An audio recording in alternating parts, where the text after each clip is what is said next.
Whoa, hey there, garden family. To Max and a Pack, Mama Mac here.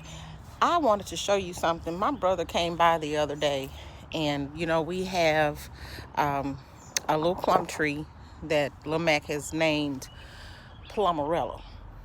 We have a peach tree she's named Peacharella. Apple tree that's still in dormant stage for whatever reason. It's a Fuji apple. So if anybody knows why it's still dormant, literally it's a stick. Can you see that? It's a stick. We have Peacharella that started out to having about 10 peaches on her, and now she only has 2. Now this has only been a year since we've had her, so I can understand that she's a young tree, and she has to fluff off the fruit that she can't necessarily carry. But this is Peacharella. I'm gonna show you her 2 little peaches. You see it there and there.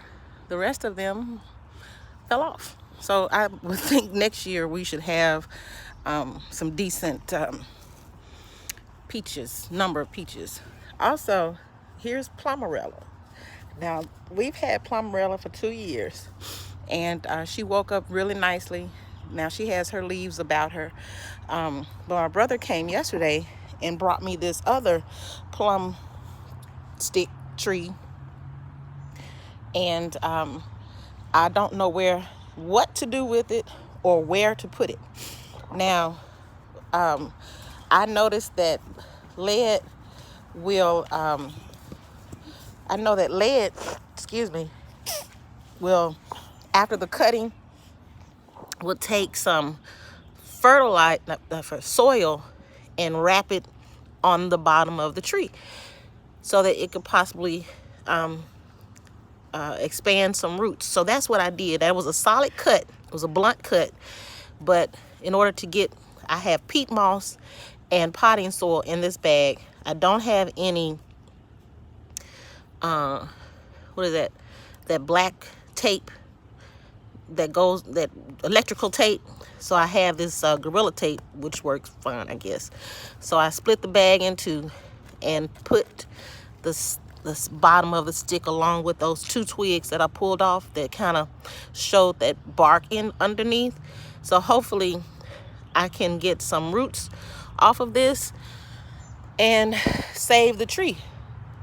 So y'all give me some suggestions as to what I can do with this. Should I take this off and put it up here, like cut it off a little deeper? I'm not sure, so y'all explain. But this end here is what one of these little pieces I pulled off looks like. So if that blunt part doesn't take root, then hopefully that other part will. And also, you can see the pollen flying in the air. My fence fell toward the end of the growing season last year and destroyed everything that was on this little pallet. And you see my inspirational sign. I love it. And I came down here just today to stop the dog from digging over there. And I was like, you know what? This is not working for me. This area floods when it rains. So it's just this little spot that floods. So I moved my garden from here to up along the house.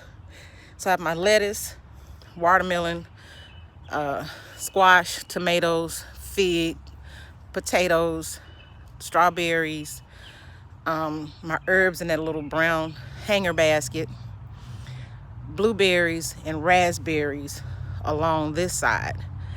And in my cinder blocks, I put those flowers that I got from Lead Farmers Facebook page. And I have like rosemary, marigold, basil, marigold, lavender, marigold, to try to keep and deter those little bugs. And I also have on the other side my peppers, kale, some more collards, and I found some aphids, some little green worms on my collards today, And of course, I researched real quickly, remember what everybody was saying. So I blasted it with some water right now. And I'll do it again once the sun go down, because you know it's hot. That water is going to evaporate quickly. And also I have along the bottom of it, I have marigold basil, marigold lavender, marigold basil, marigold rosemary. So I have that in between to try to ward off. And I also have some peppermint along the back there, and some more lavender, but it's not in the ground, it's still in a little pot. So but I came down today and I was just walking to see what was going on. And last year I just dumped all the soil into one spot, and you see what it looks like. So look what I have growing. I think this is a green, some like collards or something that I had last year that I didn't know what. At first I thought it was tomatoes, because I put one and put it up there, and then something ate it. It was like a skeleton of it.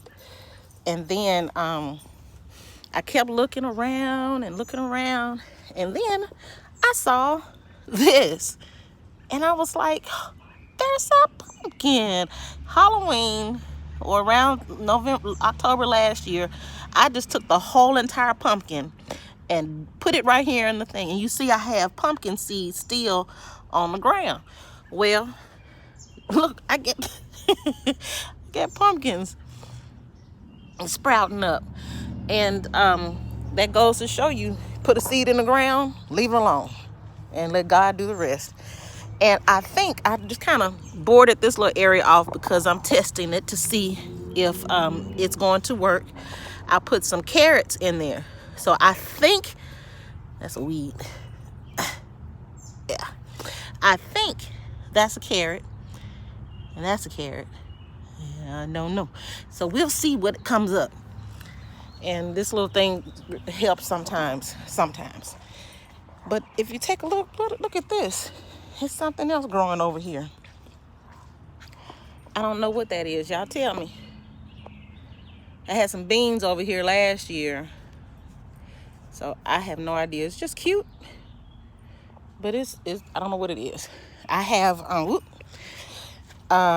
started my compost, and I keep it covered because I don't want it to stink too bad. And it's just in a can, little garbage can.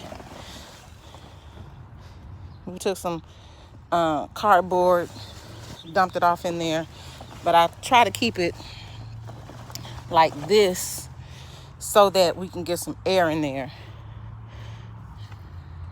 That's one of my plants.